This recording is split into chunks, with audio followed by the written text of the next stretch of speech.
Hey guys, I'm Tim with Original Strength, and this week I just wanted to show you some feel-good ways that you can keep or restore your internal and external hip rotation. So our hips are made to rotate, not just move forward and back, and oftentimes if we don't use something, we lose it. But if we want to get something back, all we need to do sometimes is just start trying to use it again.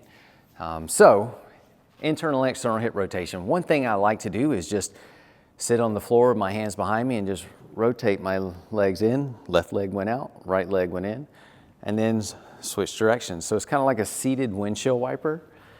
And this is a gentle way to start getting the hips used to going in and out. Another thing I like to do is instead of doing them together, do them separate. Like take the right one all the way in, and this feels it just feels kind of good. And then I'm going to take it all the way out, and it's going to want to start pulling the left in, so I'm going to let the left come in. Again, it feels kind of cool, and it'll start to work you. You'll feel some nice fascial, interesting stuff happening all up through your side. And look, I'm going to pull this one all the way out into external rotation, and I'm going to let this one rotate in. And so instead of doing them together, we're windshield wipering them separately. Another thing you can do is lengthen your levers. So they were up here, now I'm going to make them longer, and I'm going to do the same thing, but now with that longer lever, you can see, watch my pants, hips, and torso, it just starts to really spiral the body, and man, that feels pretty good. So you see that, and you can see that or feel that in my voice. Can you hear that in my voice? And then I'm going to unspiral it and go out, and I'm going to do the same thing, spiral this one in. Oh man, this feels amazing. It just feels good. And if you want this to feel even better than this, one thing you can do is allow that rotation to keep rotating you around. And then, oh yeah, that's the stuff. Now it feels really good on this other side too. Then I'm going to come back. I'm going to externally rotate that leg, let this one internally rotate. That rotation, I'm just going to follow it around. And man, I love doing this. It just feels so good. So these are just simple movements you can do while you're sitting on the floor and rotating your legs, your hips in and out.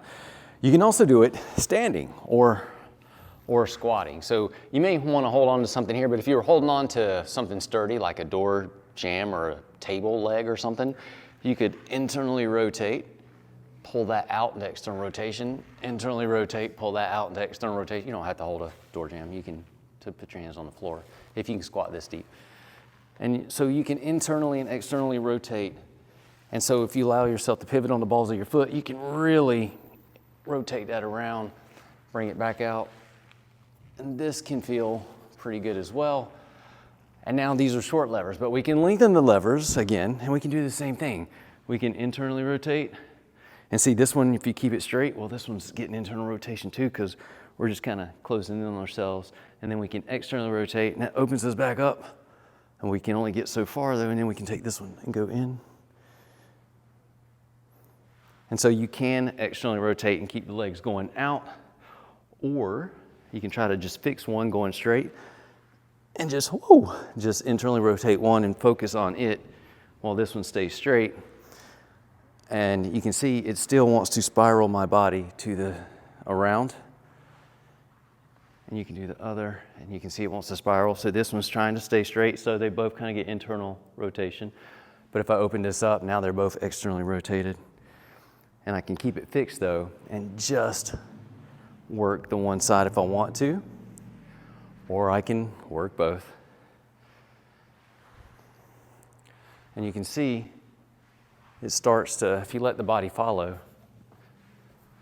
it starts to get rotation up through the spine. There's no one way to do this. You can even lead from the upper body and let that take the legs around too. The point is explore getting internal and external rotation in your hips. You don't have to do it in any one way, but try to do it, because your hips are made to rotate, because you may need to step in some interesting ways, or you may want to, because it gives you a bigger movement vocabulary, bigger movement options, And again, the bigger your vocabulary for movement or the options that you have, just the better off you are in your life. And it keeps your joints healthy. It keeps your whole body healthy. If one part of your body is moving well, it helps the rest of your body move well. So that's my tip this week, if it is a tip, is just explore internal, external rotation. Explore it sitting down, explore it standing up. You can explore it lying down. But just explore moving your legs in and out at the hip joint. This is the upper hips. Anyway, give that a shot. Let me know what you think. I'm Tim with Original Strength, and we'll see you next time. To learn more about pressing reset and restoring your original strength, consider attending an Original Strength certification. Go to originalstrength.net for more information.